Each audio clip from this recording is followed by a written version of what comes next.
Welcome to That's What I Call Marketing, the podcast where you will hear from the leading lights in the marketing world and listen to their unique insights. Well, if you enjoy episodes of That's What I Call Marketing and can do me one small favor, I'd be extremely grateful if you can rate or review a show that you're listening to. It really does help us grow and reach an engaged community of marketers just like you. So if you can take the few seconds to rate or review wherever you're listening or watching, I will be extremely grateful. Speaking of grateful, I'm incredibly grateful to my friends at CPL Marketing Recruitment who are sponsoring today's episode. Now, they are an incredibly experienced team of specialist recruiters, and they focus on placing marketing and digital professionals with clients across permanent, temporary, and contract roles. They've over 25 years of combined experience recruiting and marketing, and they truly believe in understanding clients' challenges so they can match them with the best candidates. Now, we know how important that is, both for the client and for the candidate, because when you have a true understanding of the needs, you are definitely going to get the right people in the role. And that means those people are going to be happy in the jobs that they have. So if you're looking for a trusted talent partner that's going to help you attract, engage, and retain the finest of talent that is out in the market today, get in touch with CPL Marketing Recruitment by emailing marketing.recruitment@cpl.ie. Well, on to today's episode, and I am joined by the incredible Greta Hammel, who actually won the Grand Prix at the Marketing Institute Awards this year. Greta has an incredible story to share with you today. She's worked in Cadbury's, she moved to Zurich to work with Mondelez, overseeing the European strategic marketing and innovation for the cheese category. So incredible depth of experience before she came back to Ireland and joined a small growing brand with huge potential. Now, Greta came back to Ireland, I imagine, with just a ton of opportunities, but she saw huge potential and promise gluten-free bread, the gluten-free category, and Gallagher's Bakehouse. And this is a phenomenal story of how you can take the learnings from large organizations, bring them to a smaller, growing, scaling organization, and figure out what the right things to do are at the right stages of your growth. And boy, have these brands grown. Promise Gluten-Free Bread is number one in Canada, Ireland, and is growing in the UK. And they're actually fundamentally changing the category. So look, let's get straight into this episode with Greta. It is an absolute wonderful episode for particularly growing and scaling brands. And honestly, this is another one that you want your C-suite listening to. So pass this along to CEO, CFO, COO, anyone with a C in their name. Greta, thanks a million for joining me on That's What I Call Marketing. Brilliant to have you here. Great to be here. Well, listen, so much to chat to you about. And I do want to go a little bit back because I think it's important kind of for the context of where you're at now and what you're doing, right? And I know you've had like an incredible career working with some really big organizations and big brands. You spent a lot of time at Cadbury. And I do want to ask you one question about that time at Cadbury, because you were there in and around the time Gorilla came out. I just want to know how, what it was like in Cadbury when that landed, and kind of was it a surprise? I'd love to ask you a bit about that Sure. period. Yeah. People are still talking about the Gorilla ad today, which is brilliant. Yeah. So I think, look, a few things about the Gorilla ad. Firstly, I think what it demonstrates actually is how marketeers need to be really, really brave and really bold. And, when you look at where Cadbury was at that time, it was a very conservative organization at the time. There were a lot of people there who've been there for many, many years. The dark suits, as we called it. A lot of the advertising had focused on the product. It was very functional advertising, very product centric, with a lot of iconography like Glass and a Half. So this was a huge departure for the brand. So it took a lot of courage from the people and the person that was creating it, but they also had a huge amount of conviction in what they were delivering, which I think is really, really interesting. And I think, when I think of the Gorilla, when the Gorilla was launched, it also followed, there was two other campaigns that followed. There was the airport trucks and there was dancing eyebrows. Yeah. And, when you look back, some people might say marketing is also about having a bit of luck, right? Because if the dancing eyebrows or if the airport trucks potentially had launched before the Gorilla, we may never have seen the Gorilla, because the Gorilla was so unique in itself that it really created the way for all the other advertising. And I think, the reason it was such a surprise for everyone, back to your first question, was because, particularly in Ireland, we had talked about the flake advertising, the girl sitting on the couch, very emotional, kind of consumption experience. But what Cadbury was missing at the time was it wasn't appealing to the younger generation. So it was appealing. There was a Right. very Yeah. strong emotional connection with a lot of the older consumers who had grown up and lived with Cadbury. But a lot of the new consumers coming in just didn't have the same emotional connection. So this completely transformed from a very functional product ad to a gorilla banging drums with a Phil Collins song in the background. There wasn't one product shot. There wasn't one dairy milk. Yeah. So when it landed first, I think we embraced it in the Irish market, saying, look, we'll leverage everything we can because it's such a strong emotional advertising campaign. And it worked, because the younger consumers, the ad recall was off the charts. A lot of consumers at home were recreating their own ads and uploading that on YouTube, replacing themselves with the gorilla. So a lot of initiatives were happening back then that companies strive to do today. So I think it's a big learning also about being brave and being bold from a marketing perspective. And like coming off the back of a difficult time for Cadbury as well, because I remember it was 2006, there was the contamination thing and the salmonella in the plants. And like, I think it was Cadbury's lost, like, was it 20 million or, like it was huge amount, like there was a problem. So even that adds to the bravery, I think, of doing something like gorilla. Correct. It was a huge risk because it broke the mold, excuse the expression, but it absolutely broke, where Cadbury had been in terms of its advertising and its positioning around product and glass and a half and all that iconography. It was completely different. Amazing. And do you know, I saw, you mentioned the eyebrows. I saw recently, obviously on like Instagram or something, the guy who's now a guy, he was the kid in the eyebrows ad. He can still do it. Well, he can still do the eyebrows to the tune. Yeah. But you see, it was initiatives like that were creating, people then at home were trying to replicate what they were seeing on television, which is great because they were then uploading their own kind of generated content, which is amazing. And again, if you think about the time of that as well, right? This is 2007, around that time. Like, we were early in, a lot of that stuff, kind of user people uploading stuff to YouTube. It's not like it is now. Completely. Right? So it was very much ahead of its time. And it was also, from memory, the first 60-second television ad as well that was out. Up until then, it would be normally like 20 seconds or 30 seconds with short stings. So it broke a lot of the standard conventions in the market. And that you were responsible then for the brand in the Irish market, right? And it's quite an interesting dynamic, right? Because Cadbury's is a British brand, but there's a certain Irishness to it. I don't know if that's the milk or what, I don't know if it is because we're so passionate about our milk and, how good the quality of the milk is. But how did you manage then, maybe, outside of those bigger campaigns, the balance of kind of the UK British brand, kind of giving that real Irish flavor? Like, I'll be honest, when I was growing up, I thought Cadbury's was Irish. Yeah, and I think, look, from an Irish perspective, so Cadbury had the factory in Coolock, it still have the factory in Coolock. The Irish recipe was very unique to the Irish recipe, and the Cadbury dairy milk recipe in the UK was a different recipe. It was different milk, different crumb structure. It was quite a different flavor.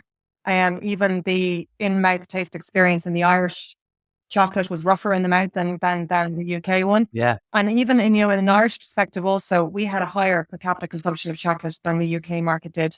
And also, I definitely helped that. So I think I did too. And also from a market share perspective, we also had a much stronger market share in the Irish market relative to the UK. So it felt very much, and Irish consumers always thought that it was an Irish brand. But I think, Ireland was also a smaller market than the UK. And we knew that the UK market had a lot more resources, a lot more investment. So I suppose I approached it very much like the balance of both. So let's leverage kind of the best of both, not the balance, the best of both. And my responsibility at the time in the Irish market was I was responsible for the P&L of the business. And I was responsible for 120 million category at the time. And I was responsible for the in-market execution. So that was everything from, media choices right through to point of sale in store. So we leveraged everything that we possibly could from the UK. So, stealing with pride was a statement that we all used, but then we adapted wherever we wanted to or where it was needed. So I suppose my role was also understanding what's different across the UK and Ireland and understanding what difference is important and then putting the business case to the business to be able to address that. So I have two examples. One is the Gorilla and one then was the London 2012 Olympic Games. But with Gorilla, for example, and the advertising landed exactly to your point about the chocolate taste, we were a little bit nervous about it being such a departure from talking about the product that we couldn't just turn our backs on what the driver of the category was, which is essentially taste. So I worked very closely at the time with QMP Publicists in Dublin, and we developed a model, this path to purchase model, where we said, look, let's keep the emotional advertising through the gorilla or on television, but actually, as you go from your house towards in-store across the path to purchase, why don't we rebalance the communication slightly and talk more about the product attributes as you get in store? So a consumer walking in store will still see the gorilla, but also have kind of, I suppose, the moment of truth is at the point of purchase. So we were able to adapt the communications along the path to purchase. So the television advertising strategy came from the UK market, but then at a local level, whether it was outdoor, radio, point of sale, I was able to adapt that relative to the Irish market. We also then, got agreement and got support from the UK and also the Irish business to sponsor a task on the Irish Apprentice. And we did that at the same time, the year after the gorilla kind of came out. And the idea of that task was to give candidates a chance to design their own dairy milk. So we were bringing the story and the Irish story, and we filmed it in Coolock. The candidates were in the factory making their chocolate, and we complemented that with the advertising then from the gorilla and from the eyebrows. So we I suppose leveraging the best of both is exactly what we did. And the other example that I would have would be the London 2012 games. So this is the biggest sporting event in the world. We knew that from a spectator point of view. And when Cadbury announced that they were sponsoring the London 2012 Olympic Games, we knew in Ireland there was no way we'd ever be able to afford that or be able to have the resources to sponsor something of this scale. So again, we got really excited and said, how are we going to take this great initiative that the UK are doing and making it feel local? Because it was in London, but actually we viewed this then in the Irish business. We said, look, why don't we treat this as if it's the closest thing we're ever going to have to our own home games, because that's the truth. So we were able to put a case together to decide what creative from the UK we would take and what innovation that we would also replicate in the Irish market, because we know there's a lot of money and effort that goes into creating content and innovation that we couldn't have afforded. So we leveraged that. But then we also worked locally with the OCI and sponsored local athletes such as David Gillig and Gráinne Murphy. We also sponsored the covers on RTE with our own local creative and stings. So it was, again, just the thinking of where is different in the Irish market, what's important at different media channels to choose, that we can take everything great from the UK and complement them with the local Irish initiatives. It's brilliant. And it's such a balance and such a hard thing to get right, because and I've been in that position where I've worked on the global brand and it worked in local markets. And the risk is there's so much noise about, we're different over here, like all that kind of stuff. And people I found people switched off with that because they're like, no, look, you're not that different. So you really have to hone in on what is different and why it matters, because and what it's going to do. Everyone can find 10 differences for the sake of it as well. So it's just really understanding what's important to actually address. But I also think when you're the smaller market, you're also more willing to accept the creative coming from a bigger market. Yeah, that's and it's amazing. I mean, that's such a credible brand to work on. And then you moved from chocolate to cheese. Yeah.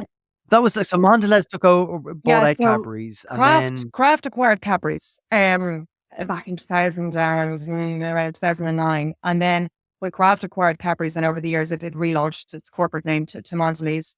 Yeah, so that was a huge challenge, right? So moving from chocolate and also moving from Ireland to Zurich. So a hugely pivotal moment for me in my career. One of two really, really pivotal moments. And I would say it was very challenging. I'm not going to pretend it wasn't, but from a personal point of view, it was the first time, I was living outside of Ireland. So I was moving country. Now what I was doing was moving to a European market where now I was going to be responsible for the communication strategy, for the brand strategy, for the brand positioning across all these markets, delivering the creative assets and working with the local market to implement them. And, I remember I did what people say don't do, the three things you don't do in one go. I moved country, I moved Cadbury from chocolate to cheese, and I moved role from a marketing manager to strategy and innovations. But before I pretty much landed, I was then asked would I go to the UK and go to London because the business was struggling and they needed somebody to go in and turn around the business in the cheese and grocery category. So instead of me actually basing myself and settling in Zurich, I very quickly moved to London and I stayed there for 5 months and I was responsible for a turnaround plan.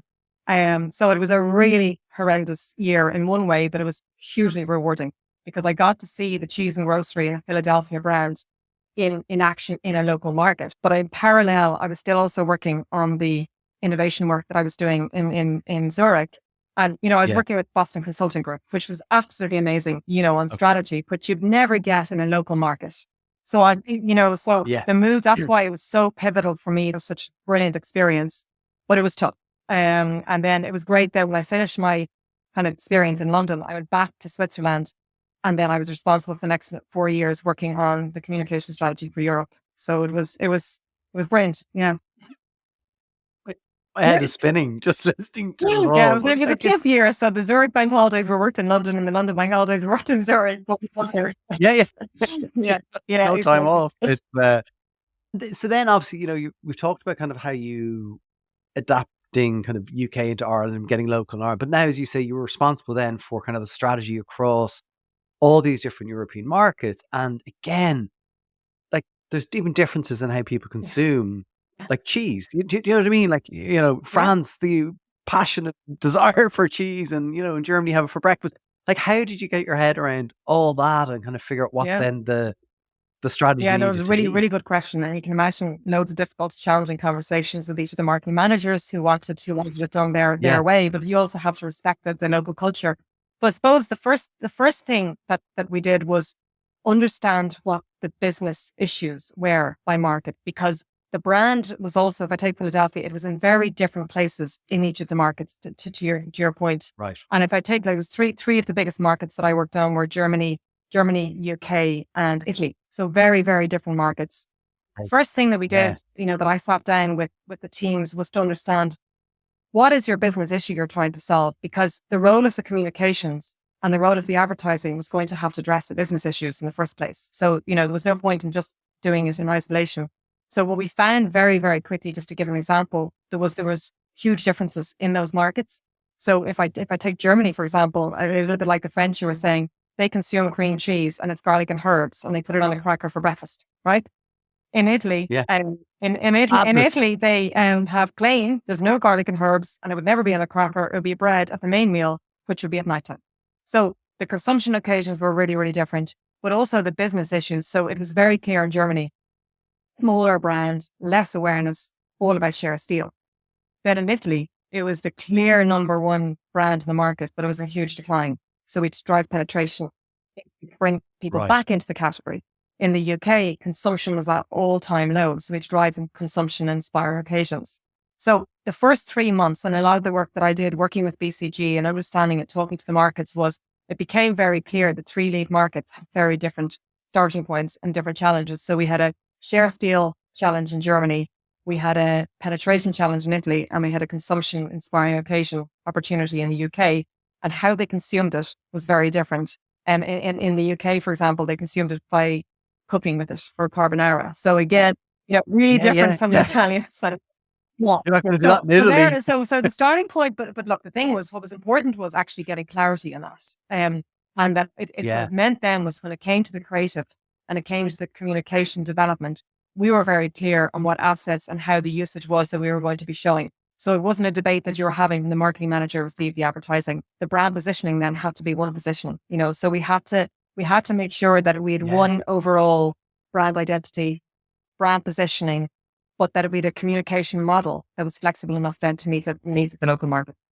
Actually, probably because you'd been in market, like even if you hadn't done the UK stint, but in Ireland, you knew that balance. When I interviewed Mark Ritson, he said that was one of the biggest challenges he would see in organizations he worked with. He goes, if someone on a central team has never worked in a market, he goes, they're never going to get and that's it. exactly, I think that's the one thing that made it in one way a little bit easier for me, because I had such a strong grounding on a commercial perspective, owning the P&L right from revenue, right down to the cost of goods, right down to profitability, that and how the creative and the communication performance have to drive the business performance. So that commercial kind of knowledge and acumen was really important.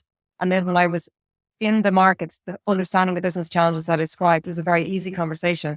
I could also bring a lot of challenge to the markets. So a lot of the marketing managers then were Yeah. quite challenged because, these conversations about your growth drivers, whether it's penetration or frequency, they don't happen enough sometimes. And I remember we came up with a lovely idea around Savor the Moment, which is Philadelphia's kind of tagline. And it resonated brilliantly across the markets. But how that moment was savored is very different across the market. So I think also the fact that they knew I was listening to them also helped too, that, I wasn't somebody sitting in Switzerland in an ivory tower doing the work on my own, and it'd all be revealed and they'd have to take it or not. What I found as well was figuring out the questions to ask is so important, because again, I would have seen before where people were asked about advertising and they would say, will this work in your market? Now, the immediate place people go to is to find out the things that won't work, because that's, you know what I mean? And so it's actually, you have to completely reframe it and say, what do you love about this? How is it working well? And then maybe at the end you go, are there any watch outs? Like it's such a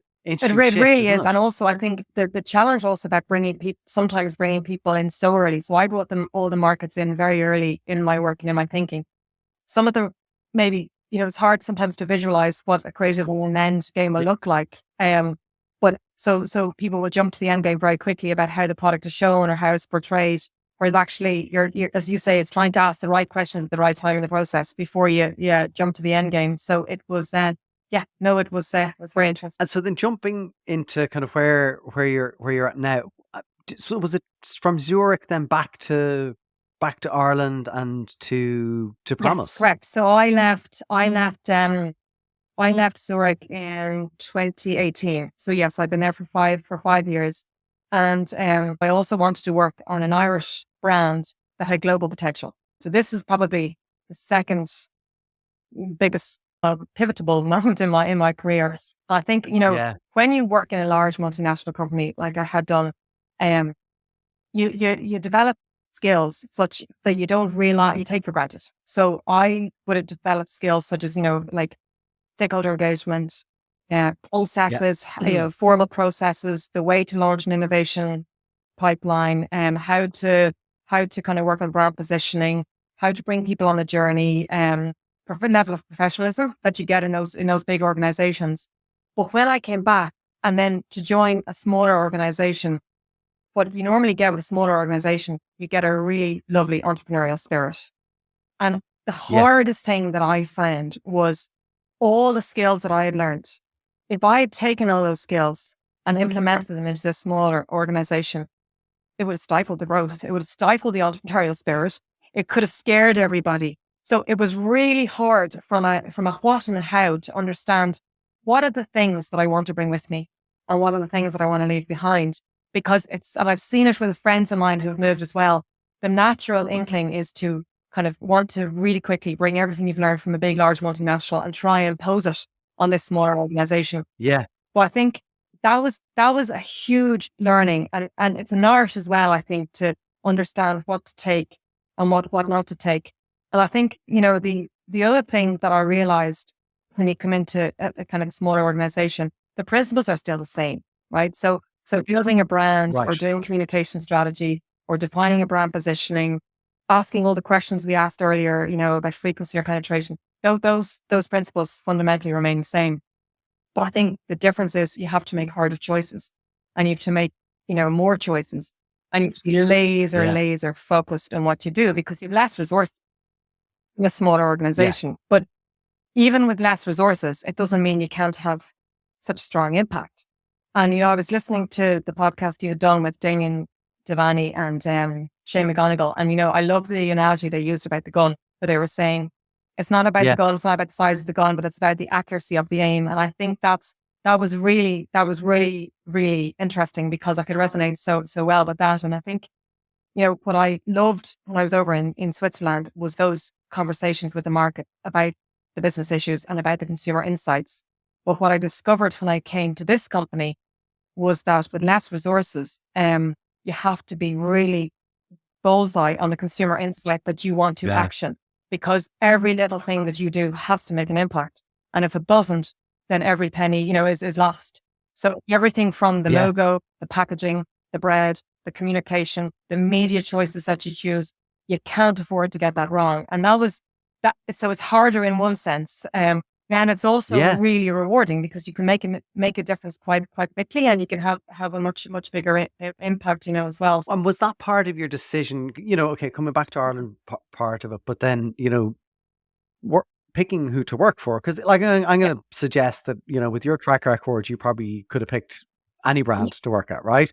But picking a brand, how big were they at that time? Like, we're talking 6 Yeah, so they were years ago. quite small at that time. And I remember when I was looking around, like, loads of opportunities as to what I could have done. And I remember this opportunity came my way. And what I realized was there was a great product in development.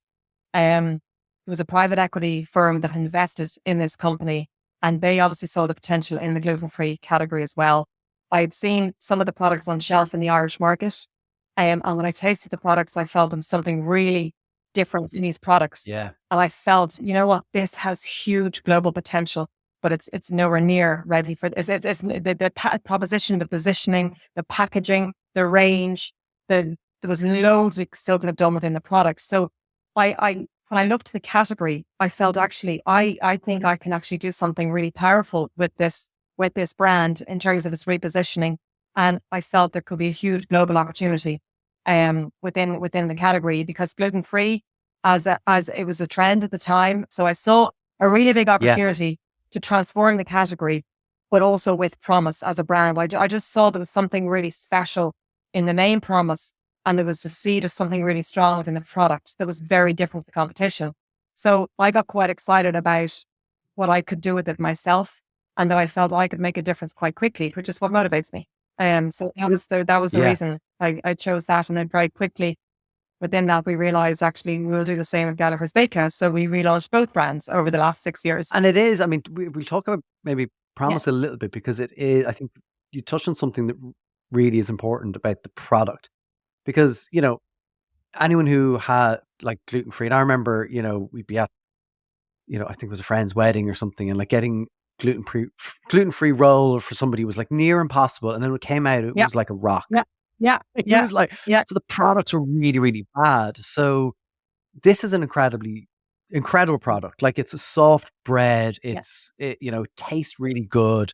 It holds up great. There's so much to it. That's just an amazing, amazing product. When you saw, so you kind of saw that, you engaged, that you tasted, you were like, okay, there's something in this. How did they get to that point of kind of revolutionizing the product? What we did, the product tastes good, but there's still loads to be done, right? So what I did was, as soon as I joined, April 18, first thing we did was consumer research. And, everything that we have done, that I've done in this business, has been driven by insights from consumers. And what became really clear first of all, we knew within the Irish market, it was our home market, and we were very small. The brand was very small in our home market. So we knew we needed to win at home. You can't win at home, you can't win abroad. But what came out really strongly from the research was everything you just described. The celiac consumers felt really underserved. A lot of the breads that they were buying, they had to toast before they can consume it. So therefore, they weren't consuming it very often. It was dry, it was brittle. All they wanted was to taste bread that tastes like mainstream bread, especially the celiac consumers who were celiac, because it wasn't their choice to choose gluten-free bread. So and they had to pay 3 times more for this bread that they were feeling really underserved by. So what we did was, that was the first opportunity that we realized, if we can give an offer to a celiac consumer that could drive, one, that they can enjoy it, we could drive a lot of consumption in the category. And that was a really important selling story when we met retailers about our story. The other thing that we learned within the research was that actually 9% of the population, then we subsequently found this worked across, globally.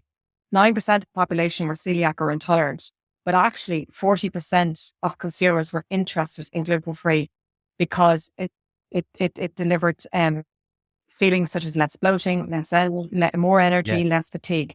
So we were sitting there saying, wow, there's a huge opportunity here with the 9% of celiac consumers to give them something they really want. But there's a really big opportunity to bring more people into the category and transform the category. Then we took the basis of the product that we had, which had good nutritionals, and we strengthened them. So a lot of consumers, particularly who are celiac, they struggle to get fiber in their diet. So all our breads then, high fiber, low sugar was really important. We increased the size of the slice. because what we heard was consumers were saying, I can't even make a proper sandwich. We made it nice and big looking, a 480 gram loaf, which is bigger than all the other loaves on the shelf.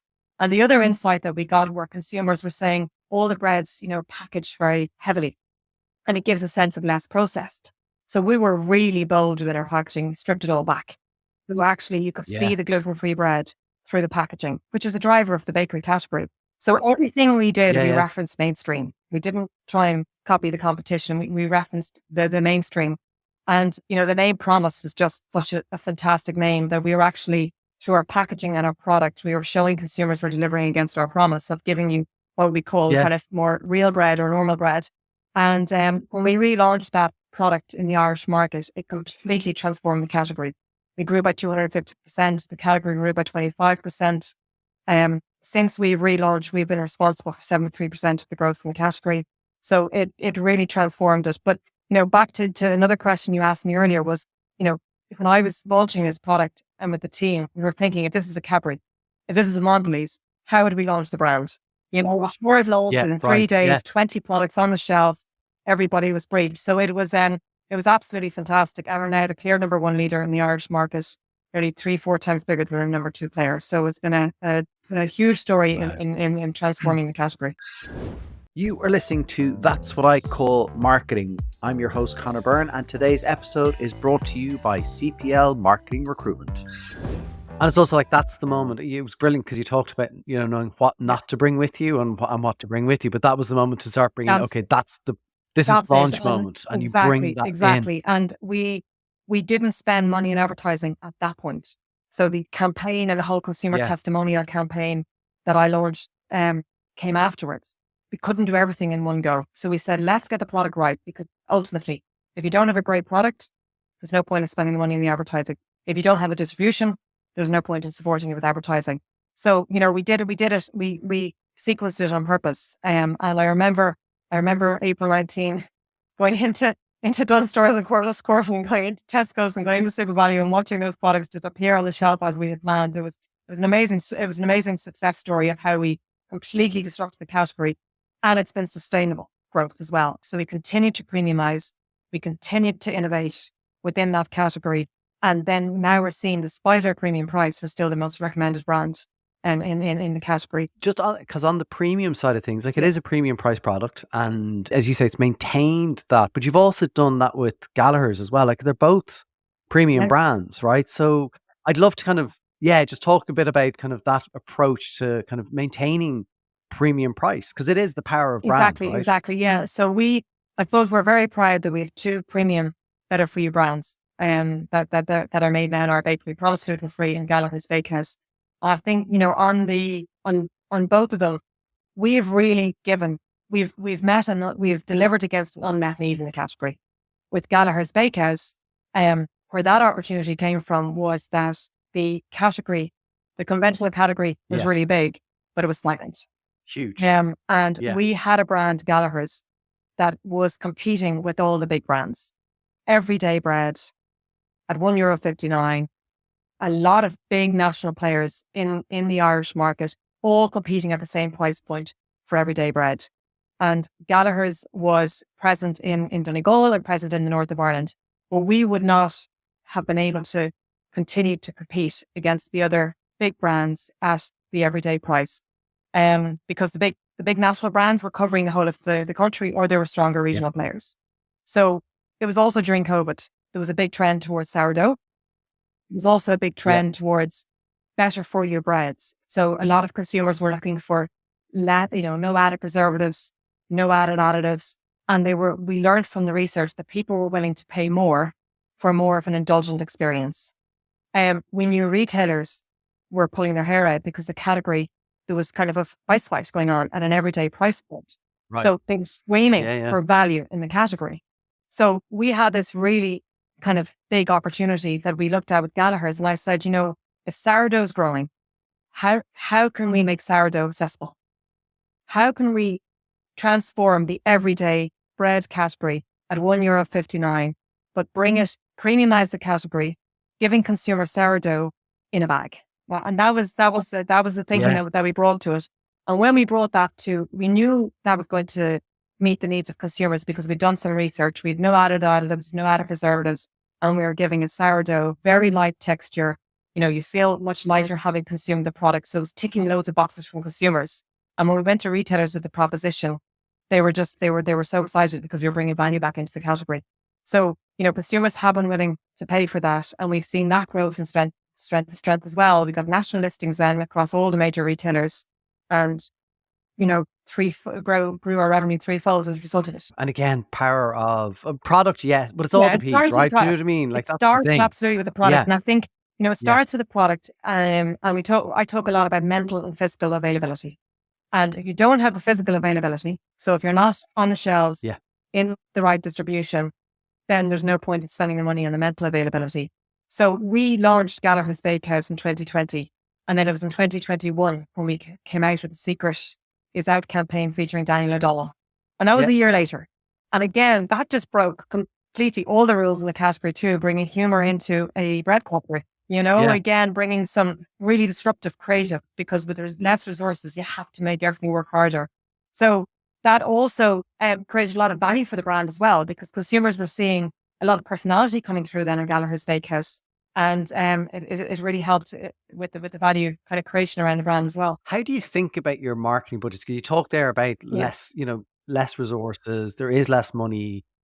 Like, how do you approach it? How do you think about it? Maybe it's the aim piece again, but like, I'd love to kind of, cause I think that's a lot of things that kind of particularly growing, scaling organizations have to really figure out. So if I take Promise first, for example, the thing about on Promise and on Gluten-Free, what we found was we were already in all the distribution, we were in all the markets, but our awareness is still low in terms of, it was in the 20%, even though we had great distribution. So we knew we had a fantastic product. We just needed to tell people about it. So the big challenge that I faced was I wanted to double my brand awareness. That was my objective. How do we increase our brand awareness here? Without all the resources that I would have been used to and enjoyed. And we have a very small team in-house as well. We don't have the luxury of working with loads of agencies all the time either. I remember I sat down and we did some research in the category. We looked at all the consumer feedback that we're getting online, and there's something very, very different about this category, where consumers are writing to me all the time, telling them how it's been life-changing buying products. And what became really apparent was we knew we needed to launch a creative campaign that was going to cut through so much harder because we had limited resources around it.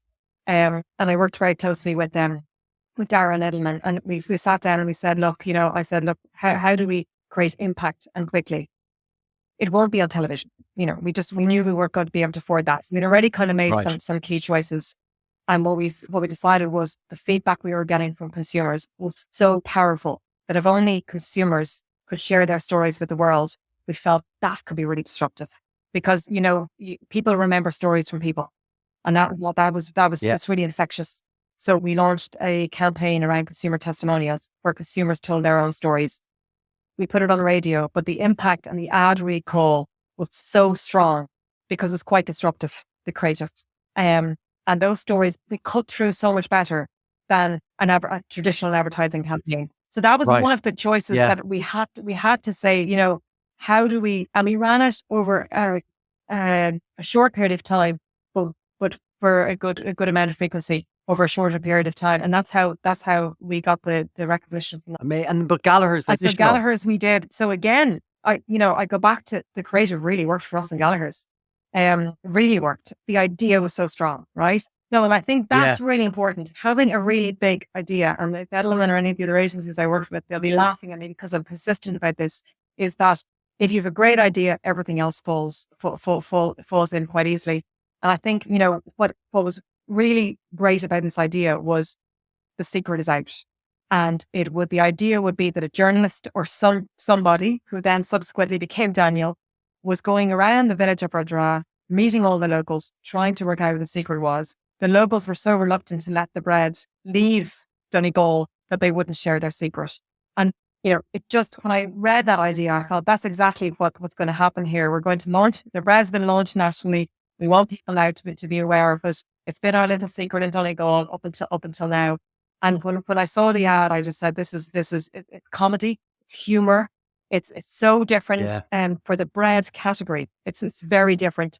Like the ad was played 1.6 million times in social, 38 million impressions, 40 pieces of earned media, you know? And it was also our brand awareness as well that really won out as well, not Yeah. just Daniel. And it was so strong that we were actually able to create a sequel. And so that's just, you mentioned there that it was the brand, not Daniel, that got the recognition, because that can happen easily, can't it? You get lost in the celeb That thing. was one thing that I've always been nervous about with celebrities, that people Yeah. remember the ad with Daniel, but they don't remember what the ad was for. Yeah. And that's why, the bread and the branding was the hero of the story. And, in every piece of media we got back, it was Daniel is forefront in the ad for Gallagher's Bakehouse sourdough bread. Amazing. And it's now kind of you said earlier on, like, the kind of the goal, you had to get right in Ireland first, Yeah. and promise probably more so. Then it's like, okay, global Yeah. expansion, UK, Canada. I think you said to me that you're number one in I did, Canada. yeah. So we looked at Canada. So obviously North America is a really big opportunity for any company that's wanting to expand and wanting to grow. It's also the biggest gluten-free market in the world. So we have our sights set in North America, and we looked at Canada first as a really great opportunity as a platform into North America. But what we found really interesting in the Canadian market was that, and it's the same in the US market, the category at the time was in the freezer. So people were going to the freezer to buy their gluten-free bread. And we just felt, Right. you know what? It's very low footfall. So from a shopping point of view, from a retailer point of view, really low footfall. It's quite an undesirable location. So for consumers who already feel underserved, because we did research in Canada, it was really interesting, different to my Philadelphia example, the needs of the Canadian consumers were exactly the same as in Ireland. The bread was dried, small size slices. So we knew we had a product that was going to meet the need of the Canadian consumers exactly the same way as we met the need of the Irish consumers. But actually their shopping experience was pretty deprived. They were going to the freezer to buy the bread. We also knew that the rate of sale out of the freezer was 3 units maybe per store per week. So actually the opportunity we felt from a category point of view and from a retailer point of view was going to be our angle. So we went to the buyers with a category story to say, look, we can bring 100% incremental growth to your category by putting the bread into the in-store bakery section and actually shifting the frame of reference. So, this is about bread with a gluten-free offering as opposed to a gluten-free bread category.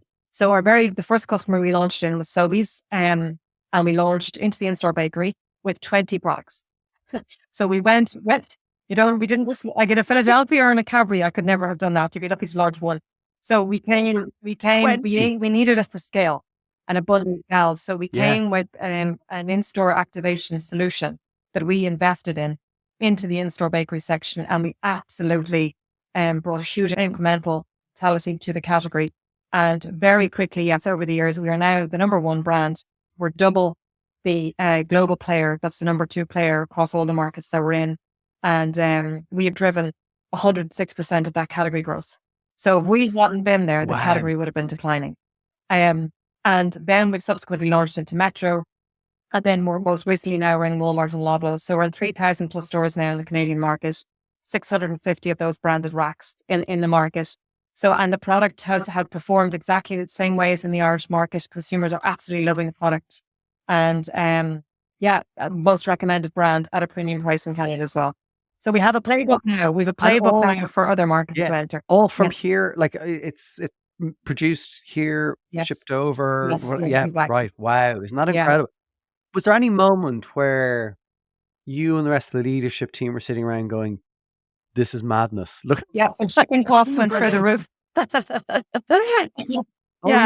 Those days. I suppose, no, well, we had so much confidence in the product, right? And we had so much confidence from a consumer point of view that this product was going to deliver. We'd done our research. We'd visited Canada. We'd seen the competition. We knew we had the same winning formula that was launched in Ireland. So we never were concerned at all about from the consumer point of view.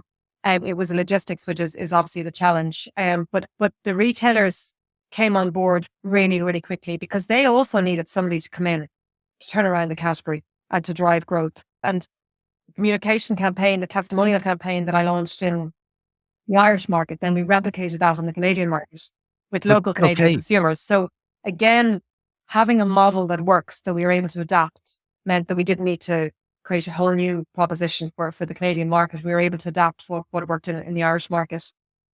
So And so it's kind of fascinating as well because that, again, I'm going back to your Mondelez, your Cadbury days and understanding that kind of international marketing, the local market insights. And, great that the research showed you kind of the insight was the same. So you were able to do kind of the similar, but you had to do it locally, right? Do you know what I mean? Like you weren't able to just kind of go do a voiceover. No, exactly. And this is the thing. So the needs were absolutely the same. Interestingly, in Canada, we also discovered 43% of the population were open to gluten-free breads. But yes, we had to go and recruit local Canadian consumers talking about the bread. But also, bread consumption is quite similar across the markets, but the choice of products that they use. So brioche, for example, is a bigger product in Canada than it is in the Irish market. So we had to play differently with the formats and the communication. But that was at execution stage. So that was kind of easier to change, but the core principles remain the same. So where next? What's next on the global map? Do you have a map in the office where you're just like, well, pins? I mean, our success in Canada would give us huge amount of hope that if we could replicate what we've done in Canada, we should, for no reason, become the number one player in the US would be our next opportunity. We're also the fastest growing brand in the UK at the moment as well. So we've still a lot more to do now in the UK market also. But that would be kind of step by step how we're approaching the market. Well, look, and it's an incredible, it's lovely to see, right? It's lovely to kind of have that Irish story, but international, like it's just brilliant. Like it's great to have it. You won the inaugural Grand Prix at the Marketing Awards this year. What was it about entering the awards that you like? Was it important for you and the team, the business? What was the kind of thought process behind it? So I think the awards were really, really important for the business, and they were really, really important for the brand. Both brands, both Promise and Gallagher's Bakehouse, but we entered them for Promise. Promise still has awareness levels of 43%, 42%.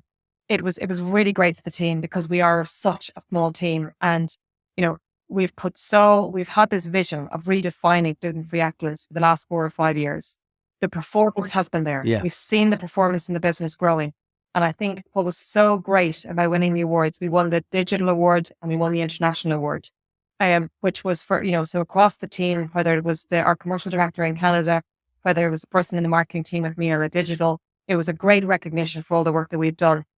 But also, like any business, you have a lot of stakeholders. So whether it's investors, whether it's the guys in my team, whether it's my leadership team, this was just further reinforcement of the great work that had been done. They've seen the performance coming through, but to get the external recognition from the Marketing Institute of Ireland was absolutely fantastic. So it makes my conversations easier. I know what I'm doing here, people. Yeah. And it is great. I think it's, as you said, even for team.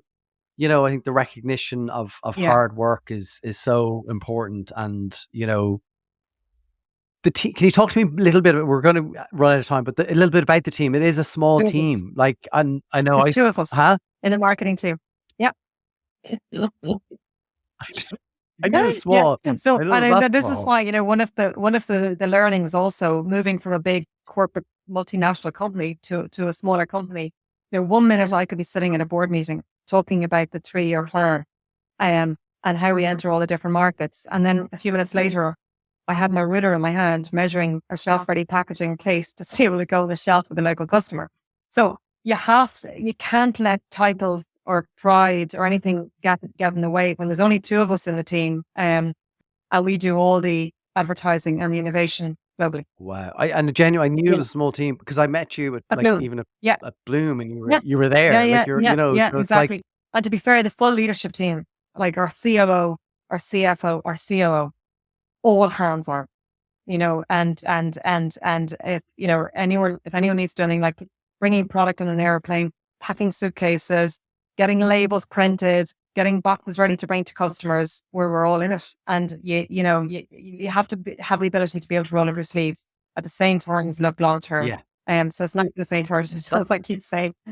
Yeah, it's hard though as It well. is Like, hard. to be able to have that shift from really strategic to really kind of practical, Yes, exactly. tactical, Yeah, get stuff yeah. done. How do you find the time for it all? Like, do you block days? Are you like, right, No, Monday, because any Tuesdays given are my days strategic you thing? could have 10 surprises. No, I think the bigger stuff's easier. The bigger stuff's easier to plan. It's the smaller things that come up. But listen, it's hugely Brilliant. rewarding. It's hugely rewarding. So Yeah. it's been so enjoyable. I mean, having launched 2 brands that have transformed a category, you get so much energy and excitement from that.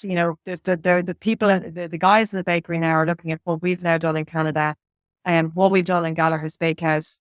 4 or 5 years ago, people may not have seen that. So it's giving everyone a sense of pride and a sense of purpose. So you don't mind the hard yards. It's walking their The hard game. graft. Well, look, and I mentioned to you briefly, but my 2 sons have a Yes. metabolic condition called Okay. PKU, which means they can't have protein. But a lot of the Promise products are low in protein, or Nowhere. lower, Yeah. should I say? Yeah. So the loaf and some of the roll, like the rolls, we use them for hot dog rolls. Like they're about 3 grams of Yes. protein.